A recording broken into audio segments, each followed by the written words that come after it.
Audio Jungle. యెషయా గ్రంథము 48వ అధ్యాయము మొదటి వచనం నుండి. యాకోబు వంశస్థులై ఇజ్రాయేలు అను పేరు కలిగిన వారలారా, యూదా జనములలో నుండి బయలుదేరి వచ్చిన వారై యెహోవా నామము తోడని ప్రమాణము చేయుచు ఇజ్రాయేలు దేవుని నామమును స్మరించుచు నీతి సత్యములను అనుసరింపని వారలారా, ఈ మాట ఆలకించుడి. వారు మేము పరిశుద్ధ పట్టణస్థులమను పేరు పెట్టుకొని ఇజ్రాయేలు దేవుని ఆశ్రయించుదురు. సైన్యములకు అధిపతియగు యెహోవా అని ఆయనకు పేరు. పూర్వకాలమున జరిగిన సంగతులను నేను చాలా కాలము క్రిందట తెలియచేసితిని. ఆ సమాచారము నా నోట నుండి బయలుదేరెను. నేను వాటిని ప్రకటించితిని.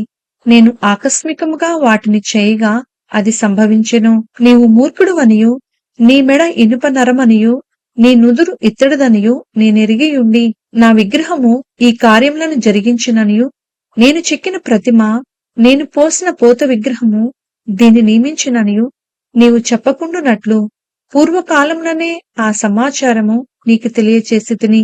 అది జరగక మునిపే దానిని నీకు ప్రకటించితిని. నీవు ఆ సంగతి వినియున్నావు. ఇదంతయు ఆలోచించుము. అది నిజమని మీరు ఒప్పుకొనవలెను కదా. తెలియని మరుగైన క్రొత్త సంగతులు నేనిక మీదట నీకు తెలియజేయుచున్నాను. అవి పూర్వకాలమున సృజింపబడినవి కావు, అవి ఇప్పుడు కలుగునవియే. అవి నాకు తెలిసేయున్నవని నీవు చెప్పకుండునట్లు ఈ దినమునకు ముందు నీవు వాటిని వినియుండలేదు. అవి నీకు వినబడనే లేదు, నీకు తెలియబడనే లేదు. పూర్వం నుండి నీ చెవి తెరువబడనే లేదు. నీవు అపనమ్మకస్తుడవై నీ తల్లి గర్భమున పుట్టినది మొదలుకొని తిరుగుబాటు చేయవాడవని అనిపించుకొంటివని నాకు తెలియను. నేను నిన్ను నిర్మూలము చేయకుండునట్లు నా నామమును బట్టి నా కోపము మానుకొనుచున్నాను. నా కీర్తి నిమిత్తము నీ విషయంలో నన్ను బిగబట్టుకొనుచున్నాను. నేను నిన్ను పుటము వేసి తిని, వెండిని వేసినట్లు కాదు, ఇబ్బంది కొలిమిలో నిన్ను పరీక్షించి తిని. నా నిమిత్తమే అలాగు చేసేదను. నా నామము అపవిత్రపరచబడనేలా నా మహిమను మరి ఎవరికిని నేనిచ్చువాడను కాను. యాకోబు, నేను పిలిచిన ఇజ్రాయేలు, నాకు చెవియొగ్గి వినుము. నేనే ఆయనను, నేనే మొదటివాడను, కడపటివాడను. నా హస్తము భూమి పునాది వేసెను. నా కుడి చెయ్యి ఆకాశ వైశాల్యములను వ్యాపింపచేసెను. నేను వాటిని పిలువగా ఒకటి తప్పకుండా అవన్నీయూ నిల్చును. మీరందరూ కూడివచ్చి ఆలకించుడి. వాటిలో ఏది ఈ సంగతి తెలియచేయును? యెహోవా ప్రేమించువాడు ఆయన చిత్త ప్రకారము బబులోనునకు చేయును. అతని బాహుబలము కల్దీల మీదికి వచ్చును. నేనే ఆజ్ఞ ఇచ్చిన వాడను. నేనే అతని పిలిచితిని. నేనే అతన్ని రప్పించితిని. అతని మార్గము తేజరిల్లును. నా ఎద్దుకు రండి, ఈ మాట ఆలకించుడి. ఆది నుండి నేను రహస్యముగా మాటలాడిన వాడను కాను. అది పుట్టిన కాలము మొదలుకొని నేను అక్కడనున్న వాడను. ఇప్పుడు ప్రభువకు యెహోవాయు ఆయన ఆత్మయు నన్ను పంపెను.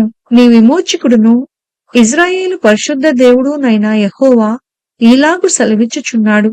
నీకు ప్రయోజనము కలుగునట్లు నీ దేవుడునైన యెహోవానగు నేనే నీకు ఉపదేశము చేయుదును. నీవు నడవవలసిన త్రోవను నిన్ను నడిపించుదును. నీవు నా ఆజ్ఞలను ఆలకింపవలెనని నేనెంతో కోరుచున్నాను. ఆలకించిన ఎడల నీ క్షేమము నదివలెను, నీ నీతి సముద్ర తరంగముల వలెను ఉండును. నీ సంతానము ఇసుక వలె విస్తారమగును. నీ గర్భఫలము దాని రేణువుల వలె విస్తరించును.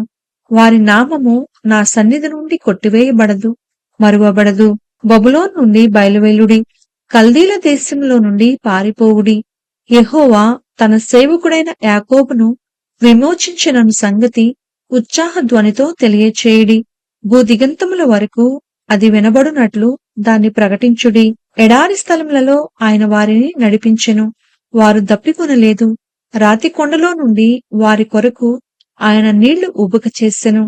ఆయన కొండను చీల్చగా నీళ్లు ప్రవాహముగా బయలుదేరెను. దుష్టులకు నెమ్మది ఉండదని యెహోవా సెలవిచ్చుచున్నాడు. యెషయా గ్రంథము 49వ అధ్యాయము మొదటి వచనం నుండి. ద్వీపములారా నా మాట వినుడి, దూరముననున్న జనములారా ఆలకించుడి. నేను గర్భమున పుట్టగానే యెహోవా నన్ను పిలిచెను. తల్లి నన్ను ఒడిలో పెట్టుకొనినది మొదలుకొని ఆయన నా నామము జ్ఞాపకము చేసుకొనెను. నా నోరు వాడిగల ఖడ్గంగా ఆయన చేసియున్నాడు. తన చేతి నీడలో నన్ను దాచియున్నాడు. నన్ను మెరుగుపెట్టిన అంబుగా చేసి తన అంబుల పొదిలో మూసిపెట్టి ఉన్నాడు. ఇజ్రాయేలు, నీవు నా సేవకుడవు, నీలో నన్ను మహిమపరుచుకొనెదను అని ఆయన నాతో చెప్పెను. అయినను వ్యర్థముగా నేను కష్టపడితిని, ఫలమేమియూ లేకుండా నా బలమును వృధాగా వ్యయపరిచి ఉన్నాననుకొంటిని. నాకు న్యాయకర్త యెహోవాయే, నా బహుమానము నా దేవుని యొద్దనే ఉన్నది. యెహోవా దృష్టికి నేను ఘనుడనైతిని. నా దేవుడు నాకు బలమాయెను. కాగా తనకు సేవకుడనై ఉండి తన యొద్దకు యాకోబును తిరిగి రప్పించుటకు, ఇజ్రాయేలు ఆయన యొద్దకు సమకూర్చబడుటకు నన్ను గర్భమున పుట్టించిన యెహోవా ఈలాగు సెలవిచ్చుచున్నాడు. నీవు యాకోబు గోత్రపు వారిని ఉద్ధరించినట్లును, ఇజ్రాయేలులో తప్పింపబడిన వారిని రప్పించినట్లును నా సేవకుడివై ఉండుట ఎంతో స్వల్ప విషయము.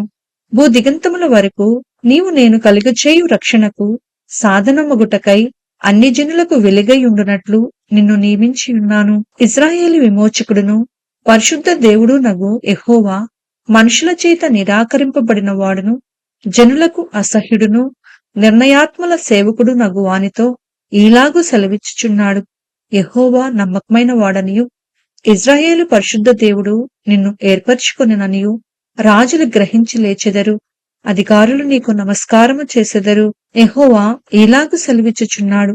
అనుకూల సమయమందు నేను నీ మొర ఆలకించి నీకుత్తరమిచ్చితిని. రక్షణ దినమందు నిన్ను ఆదుకుంటిని. బయలు వెల్లుడి అని బంధింపబడిన వారితోనూ, బయటికి రండి అని చీకటిలోనున్న వారితోనూ చెప్పుచు దేశమును చక్కపరిచి పాడైన స్వాస్థ్యములను పంచిపెట్టుటకై నిన్ను కాపాడి ప్రజలకు నిబంధనగా నియమించితిని. మార్గములలో వారు మేయుదురు, చెట్లు లేని మిట్టలన్నిటి మీద వారికి మేపు కలుగును. వారి యందు కరుణించువాడు వారిని తోడుకొని పోవచ్చు, నీటి బుగ్గల యొద్ద వారిని నడిపించును. కాబట్టి వారికి ఆకలి అయినను దప్పి అయినను కలగదు, ఎండమావులైనను ఎండ అయినను వారికి తగులదు. నా పర్వతములన్నిటినీ త్రోవగా చేసేదను, నా రాజమార్గములు ఎత్తుగా చేయబడును. చూడుడి, మీరు దూరం నుండి వచ్చుచున్నారు, మీరు ఉత్తర దిక్కు నుండి పడమటి దిక్కు నుండి వచ్చుచున్నారు. వీరు సీనీయుల దేశం నుండి వచ్చుచున్నారు. శ్రమ నొందిన తన జనుల యందు జాలిపడి యెహోవా తన జనులను ఓదార్చియున్నాడు. ఆకాశమా, ఉత్సాహ ధ్వని చేయుము, భూమి సంతోషించుము, పర్వతములారా ఆనంద ధ్వని చేయుడి.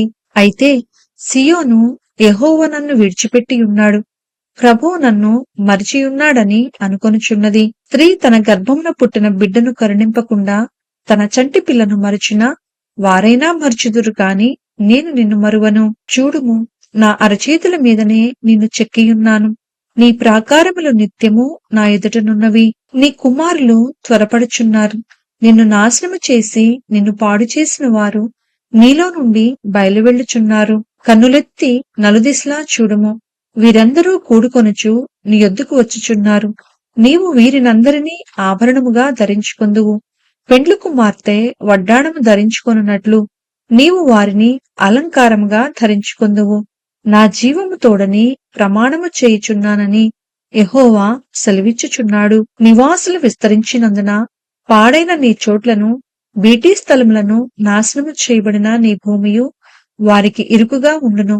నిన్ను మింగివేసిన వారు దూరముగా ఉందురు. నీవు సంతానహీనురాలవైనప్పుడు నీకు పుట్టిన కుమారులు, ఈ స్థలము మాకు ఇరుకుగా ఉన్నది, ఇంకా విశాలమైన స్థలము మాకిమ్మని నీ చెవులలో చెప్పుదురు. అప్పుడు నీవు, నేను నా పిల్లలను పోగొట్టుకొని సంతానహీనురాలను, ఒంటరినై ఇటు అటు తిరుగులాడుచున్న పరదేశురాలనే కదా, వీరిని నాయందు కనిన వాడెవడు, వీరిని పెంచిన వాడెవడు, నేను ఒంటరి కత్తెనై విడవబడితిని, వీరు ఎక్కడ ఉండిరి అని నీ మనసులో నీవనుకొందువు. ప్రభువుకు యెహోవా ఈలాగు సెలవిచ్చుచున్నాడు. నేను జనముల తట్టు నా చెయ్యి ఎత్తుచున్నాను, జనముల తట్టు నా ధ్వజము ఎత్తుచున్నాను. వారు నీ కుమారులను రొమ్మున నుంచుకొని వచ్చెదరు, నీ కుమార్తెలు వారి భుజముల మీద మోయబడెదరు. రాజులు నిన్ను పోషించు తండ్రులుగాను, వారి రాణులు నీకు పాలిచ్చు దాదులుగాను ఉండెదరు. వారు భూమి మీద సాగిలపడి నీకు నమస్కారము చేసెదరు, నీ పాదముల ధూళి నాకెదరు. అప్పుడు నేను యెహోవాననియు, నా కొరకు కనిపెట్టుకుని వారు అవమానము నొందరనియు నీవు తెలుసుకొందువు. బలాఢ్యుని చేతిలో నుండి కొల్లసొమ్ము ఎవడు తీసుకొనగలడు?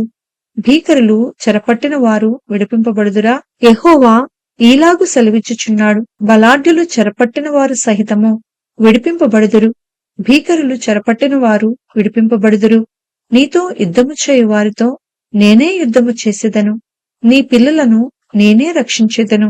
యెహోవానైన నేనే నీ రక్షకుడననియు, యాకోబు బలవంతుడు నీ విమోచకుడనియు మనుషులందరూ ఎరుగునట్లు నిన్ను బాధపరుచు వారికి తమ స్వమాంసము తినిపించెదను. క్రొత్త ద్రాక్షారసము చేత మత్తులైనట్లుగా తమ రక్తము చేత వారు మత్తులగుదురు.